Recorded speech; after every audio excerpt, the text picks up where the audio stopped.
Philadelphia is a city of neighborhoods and is the sixth largest city in the United States. Our city is also the largest city in Pennsylvania, representing distinct economic, geographic, and social units. Each neighborhood reflects the passion and diversity of Philadelphia, but while general demographics may look similar, each neighborhood is not treated equally.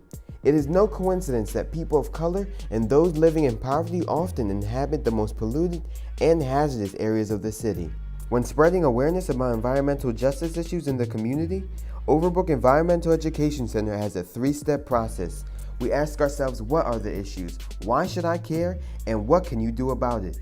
Overbrook uses this approach in its diverse set of programs which tackle the four major components of environmental justice. The environment is your reality. The environment is your life.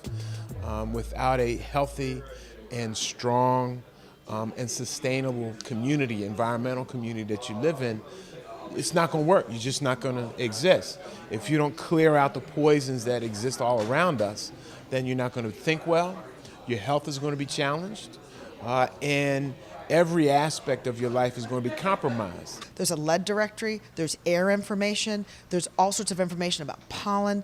Know about your own personal neighborhood. Reach out to your locally elected officials. Can't say it enough, important to vote, important to show up at town meetings and have your voice heard. You live in that community, you have a right to have your perspective heard. Humans using fossil fuels, creating additional carbon dioxide, have really caused a lot of the problems that we see in the Earth's atmosphere right now. So, if you look at it another way, you might be able to say, we could turn these deleterious effects around if we start to limit the amount of carbon dioxide we dump in the atmosphere. And that's the important thing here, we have the ability to make these changes if we have the desire to do so. We've been very, very focused on renewable energy, energy efficiency policy, have a big initiative underway right now around transportation, which often gets underlooked or overlooked in the conversation, and have some grant programs right now for electric vehicles, replacing big diesel engines across the state that we want to make sure communities are taking advantage of. Climate change. How do we plan for that? How do we, make sure when we're doing infrastructure, that it considers that and we're prepared for the future, whether it's 20, 30, 40, 50 on. We build things to last a long time, and we just want to make sure we get that right. You have the sensibility and the intelligence to figure out what the right thing is to do. You should do that regardless of what the old people say. The average person needs to engage themselves from a political context and make sure that the elected officials that they're electing on a daily basis, that those elected officials are pinpointing this issue of environmental justice as a number one priority, because it extends across the board. Our health, our education, and our economics.